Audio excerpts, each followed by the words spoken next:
Hello guys, ഇന്നത്തെ വീട്ടിൽ നമ്മൾ മെഷീൻ ലേണിങ്ങിനെ കുറിച്ച് പഠിക്കാനാണ് പോകുന്നത്. മെഷീൻ ലേണിംഗ് എന്ന് പറയുന്നത് ആർട്ടിഫിഷ്യൽ ഇന്റലിജൻസ് സബ് ഫീൽഡ് ആണെന്ന് വേണമെങ്കിൽ നമുക്ക് പറയാം. മെഷീൻ ലേണിംഗ് സഹായത്തോടെ ഡേറ്റയിൽ നിന്ന് പുതിയ മാനങ്ങൾ കണ്ടെത്താൻ മനുഷ്യരെ സഹായിച്ചു. അന്ന് നമ്മൾ കാണുന്ന യൂട്യൂബിൻ്റെ റെക്കമെൻഡേഷൻ വീഡിയോസും ഗൂഗിൾ സെർച്ചും ഫേസ്ബുക്കിലെ ന്യൂസ് ഫീഡും ഇതെല്ലാം വർക്ക് ചെയ്യുന്നത് മെഷീൻ ലേണിംഗ് ഉപയോഗിച്ചിട്ടാണ്. ഇന്നത്തെ വീഡിയോ നമ്മൾ മനസ്സിലാക്കാൻ പോകുന്നത് എന്താണ് machine learning, machine learning different types എന്തൊക്കെയാണ്, മെഷീൻ ലേണിംഗ് കൊണ്ട് ഏതൊക്കെ മേഖലകളിലാണ് യൂസ് ഉള്ളത്, മെഷീൻ ലേണിങ്ങിൻ്റെ ഡിഫറെൻറ്റ് സ്റ്റെപ്സ് എന്താണ്, ഒരു അൽഗോരിതം ഇംപ്ലിമെൻറ്റ് ചെയ്യുമ്പോൾ ഡിഫറെൻറ്റ് സ്റ്റെപ്സ് എന്താണ് എന്നുള്ള കാര്യങ്ങൾ നമ്മൾ മനസ്സിലാക്കാൻ വേണ്ടി പോകുന്നത്. So I am Sahir, welcome to the new video of Edure learning.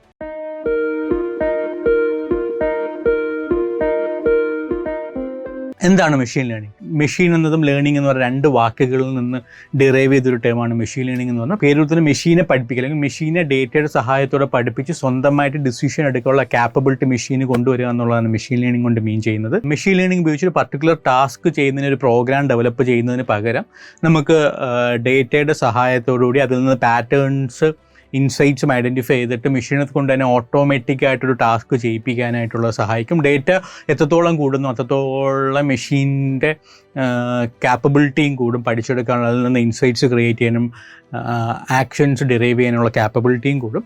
Machine learning നമുക്ക് മൂന്നായിട്ട് തരംതിരിക്കാൻ പറ്റും. ആദ്യം സൂപ്പർവൈസ്ഡ് ലേണിംഗ്. സൂപ്പർവൈസ്ഡ് ലേണിംഗിൽ നമ്മൾ ഡേറ്റ ഇൻപുട്ടും ഔട്ട്പുട്ടും ഉള്ള ഒരു ഡേറ്റയിൽ നമ്മൾ അൽഗോരിതം ഇംപ്ലിമെൻറ്റ് ചെയ്യുന്നത് അതിൽ നിന്ന് ഇൻസൈറ്റ് അല്ലെങ്കിൽ പ്രെഡിക്റ്റ് ചെയ്യാൻ വേണ്ടിയിട്ട് മെഷീനെ സജ്ജമാക്കുന്നതാണ് സൂപ്പർവൈസ്ഡ് ലേണിംഗ് എന്ന് പറയുന്നത്. ഇത് ഉപയോഗിച്ചൊരു സീക്വൻസ് ഓഫ് ഇൻപുട്ടിന് കറസ്പോണ്ടിങ് ആയിട്ടുള്ള ഔട്ട്പുട്ട് ഡിറൈവ് ചെയ്ത മെഷീൻ സാധിക്കും. ഫോർ എക്സാമ്പിൾ, കമ്പനിയുടെ ഒരു 10 വർഷത്തെ മാർക്കറ്റിംഗും സെയിൽസും ഡേറ്റ ഉണ്ടെന്നുണ്ടെങ്കിൽ നമുക്ക് അടുത്ത വർഷത്തേക്ക് എത്ര മാർക്കറ്റിങ്ങിന് സ്പെൻഡ് ചെയ്താലാണ് കമ്പനിക്ക് അവരുടെ എക്സ്പെക്റ്റ് ആയിട്ടുള്ള സെയിൽസ് ടേൺ ഓവർ എത്താൻ പറ്റുന്നു എന്നുള്ളത് നമുക്ക് കണ്ടെത്താൻ പറ്റും. ഫോർ എക്സാമ്പിൾ, നിങ്ങളൊരു കുട്ടിക്ക് ഡിഫറെൻറ്റ് ഫ്രൂട്ട്സിൻ്റെ പേര് പറഞ്ഞു കൊടുക്കുകയാണെന്ന് കരുതുക. നമ്മളിപ്പോൾ ആദ്യം ആ കുട്ടിക്ക് ആപ്പിൾ എന്താണെന്നും ഓറഞ്ച് എന്താണെന്നും ആ ഫ്രൂട്ട്സ് എടുത്ത് കാണിച്ചിട്ട് പറഞ്ഞു കൊടുക്കും അല്ലേ. എന്നിട്ട് നമ്മൾ രണ്ടാമത് ആ കുട്ടിയോട് ഒരു ഫ്രൂട്ട് കാണിച്ചിട്ട് പേര് എന്താണെന്ന് ചോദിച്ചു കഴിഞ്ഞാൽ ആ കുട്ടി അതിന് ഉത്തരം പറയും. ഇതാണ് സൂപ്പർവൈസ്ഡ് ലേണിംഗ് എക്സാമ്പിൾ എന്ന് വേണമെങ്കിൽ പറയാം. സൂപ്പർവൈസ്ഡ് ലേണിംഗ് സ്പീച്ച് റെക്കഗ്നീഷൻ, നമുക്ക് പാസ്റ്റിലെ ഡേറ്റ വെച്ചിട്ട് നമുക്ക് ഫ്യൂച്ചറിലുള്ള കാര്യങ്ങൾ പ്രഡിക്റ്റ് ചെയ്യാൻ അങ്ങനെയുള്ള കാര്യങ്ങൾക്ക് നമുക്ക് യൂസ് ചെയ്യാൻ കഴിയും. രണ്ടാമത്തെ മെഷീൻ ലേണിംഗ് ടൈപ്പാണ് അൺസൂപ്പർവൈസ്ഡ് ലേണിംഗ് എന്ന് പറയുന്നത്. അൺസൂപ്പർവൈസ്ഡ് ലേണിംഗിൽ നമ്മൾ ഇൻപുട്ട് ഔട്ട്പുട്ടിലുള്ള ഡേറ്റ അല്ല കൊടുക്കുന്നത്, മറിച്ച് നമ്മൾ അൺലേബിൾഡ് ഡേറ്റയാണ് മെഷീന് കൊടുക്കുന്നത്. അതിൽ നിന്ന് മെഷീന് സ്വന്തമായിട്ട് ലേൺ ചെയ്തിട്ട് അതിൽ നിന്ന് ഔട്ട്പുട്ട് പ്രഡിക്റ്റ് ചെയ്യാൻ പഠിപ്പിക്കുന്നതാണ് അൺസൂപ്പർവൈസ്ഡ് ലേണിംഗ് എന്ന് പറയുന്നത്. ഉദാഹരണത്തിന്, നിങ്ങളൊരു കുട്ടിയുടെ കയ്യിൽ മൾട്ടിപ്പിൾ പാറ്റേൺസ് ഉള്ള, ഫോർ എക്സാമ്പിൾ ട്രയാങ്കിൾ ഷേപ്പുള്ളതും റെക്റ്റാങ്കിൾ ഷേപ്പുള്ളതും സ്ക്വയർ ഷേപ്പിലുള്ള ഡിഫറെൻറ്റ് ഷേപ്സ് കൊടുക്കുന്നു. അതിൽ നിന്ന് ആ കുട്ടിയോട് തന്നെ പറയുന്ന കറക്റ്റ് ഷേപ്പുള്ള പാറ്റേൺ അനുസരിച്ച് അതിനെ ഒന്ന് ഗ്രൂപ്പ് ചെയ്യാൻ വേണ്ടി പറയുന്നു. ഇതാണ് നമുക്ക് അൺസൂപ്പർവൈസ്ഡ് ലേണിംഗ് എന്ന് പറയുന്നത്. നമ്മൾ കുട്ടിക്ക് എന്താണ് സ്ക്വയർ എന്നും എന്താണ് റെക്റ്റാങ്കിൾ എന്താണ് ട്രയാങ്കിൾ എന്നും പറഞ്ഞു കൊടുക്കുന്നില്ല, മറിച്ച് കുട്ടിയോട് തന്നെ ട്രയാങ്കിൾസ് ഡിഫറെൻറ്റ് ട്രയാങ്കിൾസിനെ ഒന്ന് ഗ്രൂപ്പ് ചെയ്യാനും സ്ക്വയർസിനെ ഗ്രൂപ്പ് ചെയ്യാനും റെക്റ്റാങ്കിളിനെ ഗ്രൂപ്പ് ചെയ്യാനൊക്കെ പറയുന്നു. ഇതിനെയാണ് അൺസൂപ്പർവൈസ്ഡ് ലേണിംഗ് എന്ന് പറയുന്നത്. ഇത് നമ്മൾ അനോമലി ഡിറ്റക്ഷൻ അല്ലെങ്കിൽ odd one out, for example നമ്മൾ ആപ്പിൾ, ഒരു ഗ്രീൻ ആപ്പിളും red apple, group of green apple എടുക്കുക, റെഡ് ആപ്പിൾ ഇരിക്കുകയാണ്, അതിൻ്റെ ഇടയ്ക്കിൽ നിന്ന് റെഡ് ആപ്പിൾ ഐഡൻറ്റിഫൈ ചെയ്യാൻ അങ്ങനെയുള്ള കാര്യങ്ങൾക്ക് വേണ്ടിയിട്ടാണ് നമ്മൾ അൺസൂപ്പർവൈസ്ഡ് ലേണിംഗ് ഉപയോഗിക്കുന്നത്. മൂന്നാമത്തെ ടൈപ്പ് ഓഫ് മെഷീൻ ലേണിംഗ് ആണ് റെയിൻഫോഴ്സ്മെന്റ് ലേണിംഗ് എന്ന് പറയുന്നത്. റെയിൻഫോഴ്സ്മെന്റ് ലേണിംഗ് ഒരു ഫീഡ്ബാക്ക് ബേസ്ഡ് മോഡലാണ്. ഒരു sequence of trial and error മെത്തേഡിലൂടെയാണ് അൽഗോരിതം പാറ്റേൺസ് ഐഡന്റിഫൈ ചെയ്യുന്നത്. ഫോർ എക്സാമ്പിൾ, അൽഗോരിതം പെർഫോം ചെയ്യുന്ന ഓരോ പോസിറ്റീവ് ടാസ്കിനും അത് റിവാർഡ് നൽകും, മറിച്ച് അത് ചെയ്യുന്ന ഓരോ നെഗറ്റീവ് ടാസ്കിനും അത് പെനാൽറ്റി നൽകും. അങ്ങനെയാണ് നമ്മൾ റെയിൻഫോഴ്സ്മെന്റ് ലേണിംഗ് ഇംപ്ലിമെൻറ്റ് ചെയ്യുന്നത്. ഫോർ എക്സാമ്പിൾ, നിങ്ങളൊരു കുട്ടിയെ നടക്കാൻ പഠിപ്പിക്കുകയാണെന്ന് കരുതുക. കുട്ടി എടുത്തു വയ്ക്കുന്ന ഓരോ സ്റ്റെപ്പിനും നിങ്ങളൊരു കുട്ടിക്ക് ഒരു മുട്ടായി നൽകുമെന്ന് കരുതുക. കുട്ടി എന്നാൽ മറിഞ്ഞ് വീഴുകയാണെങ്കിൽ, കുട്ടിയുടെ സ്റ്റെപ്പ് തെറ്റുകയാണെങ്കിൽ നിങ്ങൾ ആ കുട്ടിയുടെ കയ്യിൽ നിന്ന് മുട്ടായി തിരിച്ചു വാങ്ങും. ഈ സാഹചര്യത്തിൽ കുട്ടിയുടെ ചിന്ത എന്തായിരിക്കും? എല്ലാ പ്രാവശ്യവും അടുത്ത സ്റ്റെപ്പ് പ്രോപ്പറായിട്ട് വെച്ചിട്ട് മുട്ടായി കൈക്കലാക്കുക അല്ലെങ്കിൽ കയ്യിരിക്കുന്ന മുട്ടായി നഷ്ടപ്പെടാതിരിക്കുക എന്നുള്ളത്. ഇത് തന്നെയാണ് റെയിൻഫോഴ്സ്മെന്റ് ലേണിംഗ് എന്ന് പറയുന്നത്. സെൽഫ് ഡ്രൈവിംഗ് കാർസ്, റോബോട്ട്സ്, ഇതിലൊക്കെയാണ് നമ്മൾ റെയിൻഫോഴ്സ്മെന്റ് ലേണിംഗ് ഇംപ്ലിമെൻറ്റ് ചെയ്യുന്നത്. നമ്മൾ മെഷീൻ ലേണിംഗ് ഡിഫറെൻറ്റ് ടൈപ്സ് മനസ്സിലാക്കി. ഇനി നമ്മൾ മനസ്സിലാക്കാൻ വേണ്ടി പോകുന്നത് മെഷീൻ ലേണിംഗ് അൽഗോരിതം ഇംപ്ലിമെൻറ്റ് ചെയ്യുന്ന 4 സ്റ്റെപ്പുണ്ട്. ആ സ്റ്റെപ്പുകളെ കുറിച്ചാണ്. ആദ്യത്തെ സ്റ്റെപ്പ് എന്ന് പറഞ്ഞാൽ മോഡൽ സെലക്ഷൻ ആണ്. ആദ്യത്തെ സ്റ്റെപ്പിൽ നമ്മളുടെ കയ്യിലുള്ള ഡേറ്റയ്ക്ക് അനുയോജ്യമായിട്ടുള്ള അൽഗോരിതം ഐഡൻറ്റിഫൈ ചെയ്യുക എന്നുള്ളതാണ് ഫസ്റ്റ് സ്റ്റെപ്പ് എന്ന് പറയുന്നത്. ഒരു മോഡൽ എന്ന് പറയുന്നത് ഇൻപുട്ടും ഔട്ട്പുട്ടും തമ്മിലുള്ള ഒരു പാറ്റേൺസ് ഐഡൻറ്റിഫൈ ചെയ്യുന്ന ഒരു എന്നതിനാണ് നമ്മൾ മോഡൽസ് എന്ന് പറയുന്നത്.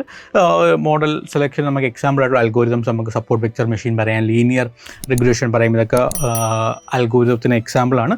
നിങ്ങൾക്ക് മെഷീൻ ലേണിംഗ് പഠിക്കണം, മെഷീൻ ലേണിംഗിൽ പ്രോജക്ട്സ് ഹാൻഡ്സ് ഓൺ എക്സ്പോഷർ ചെയ്യണം, നിങ്ങൾക്ക് എന്തെങ്കിലും ഒരു പ്രോബ്ലം സോൾവ് ചെയ്ത് മെഷീൻ ലേണിംഗ് എഞ്ചിനീയർ ആയിട്ടൊക്കെ വർക്ക് ചെയ്യണമെന്ന് ആഗ്രഹമുണ്ടോ? നിങ്ങൾക്ക് എഡ്യൂർ ലേണിംഗിലും മെഷീൻ ലേണിംഗിൻ്റെ ഒരു ഡീറ്റെയിൽഡ് ആയിട്ടുള്ള പ്രോഗ്രാമുണ്ട്. 6 months പ്രോഗ്രാമാണ്. അതിനെക്കുറിച്ച് കൂടുതൽ അറിയാനായിട്ട് നിങ്ങൾക്ക് 9746211123 എന്ന നമ്പറിലോട്ട് കോൺടാക്ട് ചെയ്യാം. സെക്കൻഡ് സ്റ്റെപ്പാണ് ട്രെയിനിങ് എന്ന് പറയുന്നത്. ഈ ഒരു സ്റ്റെപ്പിൽ നമ്മൾ സെലക്ട് ചെയ്ത മോഡലിൽ നമ്മൾ ഡേറ്റ കൊടുത്തിട്ട് ആ മോഡലിൽ നിന്ന് നമ്മൾ ഇൻസൈറ്റ്സ് ക്രിയേറ്റ് ചെയ്യാനായിട്ട് മെഷീനെ പാകപ്പെടുത്തും. മൂന്നാമത്തെ സ്റ്റേജാണ് ടെസ്റ്റിങ്. നമ്മളിപ്പം ഒരു മോഡൽ സെലക്ട് ചെയ്തു, മോഡലിൽ നമ്മൾ എന്താണ് ട്രെയിൻ ചെയ്യിപ്പിച്ചത്, ട്രെയിൻ ചെയ്യുന്നതിലൂടെ അൽഗോരിതം ആ ഡേറ്റയിൽ നിന്നുള്ള പാറ്റേൺസ് ഐഡൻറ്റിഫൈ ചെയ്തു. ഇനിയിപ്പോൾ എന്താ ചെയ്യുന്നതെന്ന് പറഞ്ഞു കഴിഞ്ഞാൽ നമ്മൾ ആ അൽഗോരിതം കണ്ടിട്ടില്ല അല്ലെങ്കിൽ ആ ഡേറ്റ സെറ്റിൽ ഇല്ലാത്ത ഡേറ്റ കൊടുത്തിട്ട് നമ്മളുടെ അൽഗോരിതത്തിൻ്റെ പെർഫോമൻസ് ഇവാലുവേറ്റ് ചെയ്യും. അതാണ് തേർഡ് സ്റ്റേജ് എന്ന് പറയുന്നത്. ടെസ്റ്റിംഗ് എന്ന് പറയും ഈ സ്റ്റേജിനെ.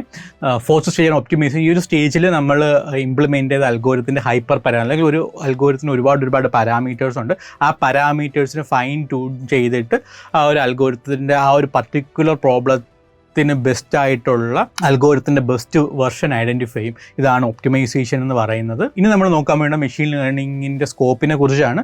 മെഷീൻ ലേണിംഗ് വരുന്നതോടെ ഒരുപാട് ഓട്ടോമേഷനും ജോബ് ക്രിയേഷനൊക്കെ നടക്കും. നേരത്തെയൊക്കെ നമ്മൾ കമ്പ്യൂട്ടർ വന്നപ്പോൾ പലരും ജോബ് നഷ്ടപ്പെടുമെന്ന് പറയും. മറിച്ച് എന്തായാലും കമ്പ്യൂട്ടർ വന്നപ്പം കുറച്ചും കൂടെ നമ്മുടെ പ്രൊഡക്ടിവിറ്റി ഇൻക്രീസ് ആയി. ആൾക്കാർക്ക് വ്യത്യസ്ത തരത്തിലുള്ള ജോബ്, പ്രോഗ്രാമിംഗ് പോലുള്ള പുതിയ തരത്തിലുള്ള ജോബ് മേഖലകൾ അതിൽ നിന്ന് ഉയർത്തെഴുന്നേറ്റു. സോ അത്തരത്തിലൊരു കാര്യം തന്നെയായിരിക്കും മെഷീൻ ലേണിംഗ് കൊണ്ട് സംഭവിക്കാൻ പോകുന്നതെന്നാണ് ഞാൻ വിശ്വസിക്കുന്നത്. മെഷീൻ ലേണിംഗ് ഇവോൾവ് ചെയ്യുന്നതനുസരിച്ച് നമുക്ക് ഒരുപാട് ടാസ്കും പ്രോസസ്സും ഓട്ടോമേറ്റ് ചെയ്യാൻ പറ്റും. അതുവഴി ഹ്യൂമൻ ബീങ്സിൻ്റെ പ്രൊഡക്ടിവിറ്റി നമുക്ക് കൂട്ടാൻ പറ്റും. കമ്പനിയെ സംബന്ധിച്ചിടത്തോളം കാരണം ഒരുപാട് കോസ്റ്റ് കട്ടിങ്ങിന് ഉപകാരപ്രദമാകും. ചില ജോബുകൾ ഓട്ടോമേഷൻ കാരണം ഇല്ലാതാവാനുള്ള പോസിബിലിറ്റി ഉണ്ടെന്നുണ്ടെങ്കിലും ഹ്യൂമൻ ബീയിങ്സ് എപ്പോഴും അപ്സ്കില്ലായിക്കൊണ്ടിരിക്കുക എന്നുള്ളതാണ് ഈ ഒരു കാലഘട്ടത്തിൽ നമുക്ക് ചെയ്യാൻ പറ്റുന്ന ഒരു കാര്യം.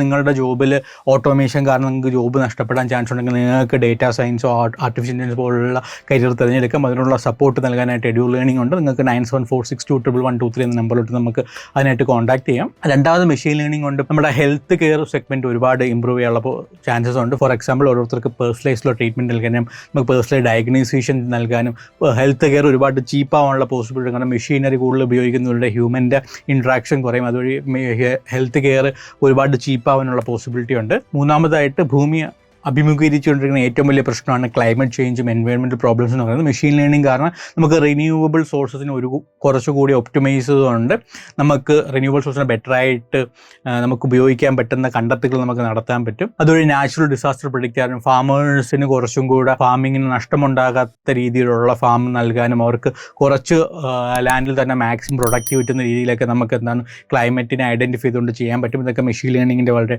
ഉപകാരമാണെന്ന് ഞാൻ കരുതുന്നു. ഈ വീഡിയോ നിങ്ങൾക്ക് വളരെ ഇൻഫോർമേറ്റീവ് ആയെന്ന് വിശ്വസിക്കുന്നു. ഈ വീഡിയോ അവസാനിക്കുന്നതിന് മുമ്പ് നിങ്ങളോടായിട്ട് ഒരു അഭ്യർത്ഥനയുണ്ട്. ഈ വീഡിയോയിൽ നിങ്ങൾ പഠിച്ച 3 കാര്യങ്ങൾ താഴെ കമൻറ്റ് ബോക്സിൽ രേഖപ്പെടുത്തുക. അത് എനിക്ക് വളരെ പ്രചോദനമായിരിക്കും ഇതുപോലത്തെ ഒരു വീഡിയോ ചെയ്യാനായിട്ട്. So I'm Sahir signing off. Thank U.